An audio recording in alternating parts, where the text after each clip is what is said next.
Hi friends, இப்போ எங்கள் ஆச்சி கறியை வதக்க போகிறாங்க. அதுக்கு ஒரு கரண்டி இல்லை 2 கரண்டி நல்லெண்ணெய் ஊற்றிக்கோங்க. என்னாச்சு? இல்லை, அவங்க 3 கரண்டி ஊற்றுறாங்க. ஸோ நீங்கள் 3 கரண்டி நல்லெண்ணெய் ஊற்றிக்கோங்க. இது வந்து ரொம்ப பழைய காலத்து டிஷ், ரொம்ப டேஸ்டியான டிஷ்லாம் வேணும்னா இதை பார்த்துக்கோங்க. சாரி ஃப்ரெண்ட்ஸ், 4 கரண்டி நல்லெண்ணெய் அவங்க சொல்லவே இல்லை, அதனால நானாக பார்த்தது. அடுத்து என்ன பண்ணணும் ஆச்சு? நல்லெண்ணெய்க்கு அப்புறம் கடுகு போடணும் ஃப்ரெண்ட்ஸ், பார்த்துக்கோங்க. எவ்வளோ கடுகுனா தேவையான அளவு அள்ளி போட்டுக்குவீங்களாம்.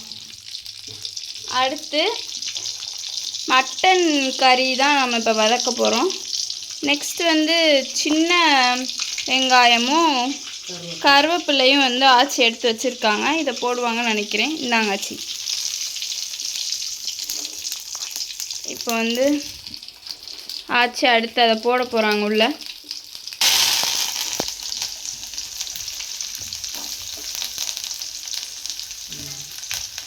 ஓகே, அதை போட்டுட்டு அப்புறம் கொஞ்சம் நேரம் வதக்கணும். அது நல்லா வதங்குற வர.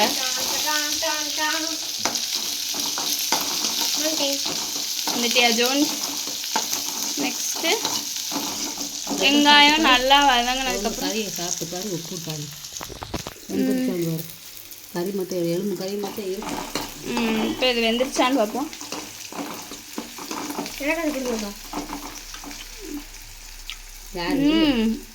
செம்ம டேஸ்ட் வெந்துருச்சு. ஜோன்ஸ் டேஸ்ட்டாக இருக்கும். உப்பு எல்லாமே கரெக்டாக இருக்கும். ஸோ இது உப்பு போட்டு வேக வச்ச கறி தான். நீங்கள் இப்போ எக்ஸ்ட்ராவாக உப்பு போட தேவையில்ல. வெங்காயம் வதங்கினதும் அது போட்டுடலாம்.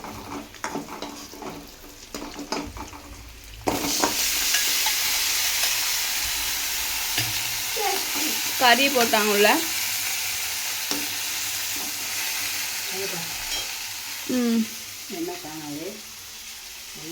நல்லெண்ணெய் காணாதனால இது என்னென்னாச்சு, சன்ஃப்ளவர் ஆயில் கொஞ்சம் ஊற்றிக்கிறாங்க. 2 கரண்டி ஊற்றிக்கிறாங்க. டேஸ்ட்டாக இருக்குன்னு சொல்கிறாங்க ஆச்சி. பார்ப்போம் எப்படின்னு.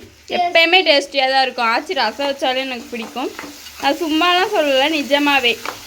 உங்களுக்கும் அப்படி உங்கள் ஆச்சி வைக்கிறத ரொம்ப பிடிக்கும்னா லைக் பண்ணுங்கள், கமெண்ட் பண்ணுங்கள். நெக்ஸ்ட் வந்து மிளகு, சீரகம், அப்புறம் ஒரு வெள்ளைப்பூடு. இதை வந்து அம்மியில் தட்டி வச்சுருந்தாங்க அப்போவே. அதை வந்து இப்போ இந்த கறிக்குள்ளே போட்டுக்கலாம். இப்போ நம்ம செய்கிற டிஷ் பேர் என்னது? சுக்கா வறுவல். இது மட்டன் சுக்கா வறுவல். நெக்ஸ்ட்டு வந்து மேலே ஒரு 2 குழிக்கரண்டி நிறையா எண்ணெய் ஊற்றிக்கலாம். இல்லை, அவங்க 3 ஊற்றிக்கிறாங்க. இதுதான் வந்து இதுக்கு டேஸ்ட்டு கொடுக்குறதே நல்லெண்ணெய் தான். இந்த மாதிரி வறுவல் நீங்களும் உங்கள் வீட்டில் செய்வீங்கன்னா கமெண்ட் பண்ணுங்கள். நல்லா இதை வந்து கிண்டி வேக வச்சுக்கலாம். வேறு மசாலாவே இல்லை, ரொம்ப சிம்பிளாக சூப்பரான ஒரு டிஷ்.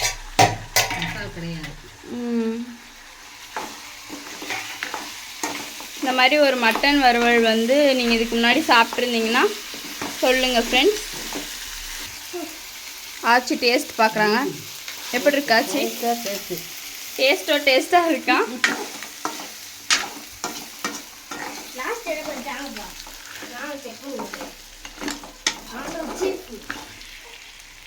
ஓகே, ரெடி ஆயிடுச்சு. இப்போ நம்ம அதை வந்து அடுப்பு ஆஃப் பண்ணிட்டு மூடி வச்சிடணும். உப்பு எனக்கு பத்துச்சாச்சு, நீங்கள் டேஸ்ட் பண்ணி பார்த்துக்கோங்க. கறியில் நிறையாவே இருந்துச்சு, நல்லா இருந்துச்சு. எண்ணெய் மிதக்குது. நல்ல ஒரு ஃப்ரை.